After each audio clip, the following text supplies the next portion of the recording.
L'info écho avec Capital. Et on commence avec le chiffre du jour, 10 centimes de moins, c'est le rabais alléchant que propose la station essence low cost Fully. Bientôt la fin de l'essence chère sur autoroute, on peut le croire en regardant les prix pratiqués par cette nouvelle enseigne. Avec du carburant vendu à des tarifs proches de ceux de la grande distribution, cette station située entre Lyon et Mâcon va attirer les automobilistes. Vendredi dernier, le litre de gazole s'y affichait à 1,30 €, soit 13 centimes de moins qu'à la station Shell Tapona, à quelques kilomètres plus loin. De quoi économiser 6,50 € pour un plein de 50 litres.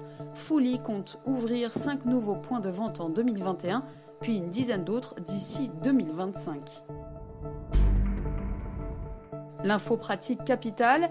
Pour être loué, votre logement devra bientôt respecter un certain seuil de consommation énergétique. Depuis 2017, la performance énergétique fait en effet partie des caractéristiques définissant un logement décent. La loi énergie et climat de 2019 a ensuite renforcé la prise en compte de ce critère. Le texte impose au gouvernement de fixer un seuil maximal de consommation énergétique, au-delà duquel les logements devront être considérés comme indécents. Un projet de décret soumis à consultation publique jusqu'à la fin juillet fixe ce seuil à 500 kWh par mètre carré et par an.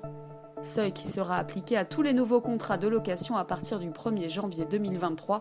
À cette date, tout logement qui consomme davantage sera interdit de location.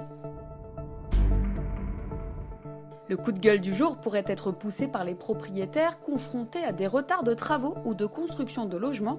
À cause de la crise sanitaire, de nombreux chantiers ont été mis à l'arrêt et certains professionnels ont même mis la clé sous la porte. Que faire si vous êtes dans une telle situation ? Si votre artisan a abandonné vos travaux, vous n'aurez guère de recours contre ce retard. La majorité des devis ne prévoit en effet pas de délai ferme. Vous ne pourrez qu'adresser une mise en demeure de finir les travaux, quitte ensuite à saisir le juge. À noter, pour une construction de maison individuelle, le contrat type CCMI donne droit à des pénalités de retard. Faillite de l'artisan, promoteur immobilier en retard, découvrez tous nos conseils pour faire face à de tels aléas sur notre site. On termine par la pénurie de location de véhicules en Corse cet été. Les messages qui cherchent désespérément une voiture à louer se multiplient sur les réseaux sociaux et les forums.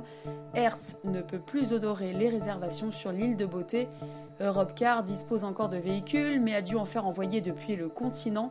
La pénurie est difficile à chiffrer. Certains disent qu'elle pourrait durer jusqu'au 15 août. Les vacanciers se tournent alors vers les taxis, mais la note est salée. D'autres loueurs en profitent pour augmenter leur prix. Les locations entre particuliers sont prises d'assaut et les loueurs n'auraient pas assez anticipé le retour des vacanciers en Corse. C'était l'info écho avec Capital.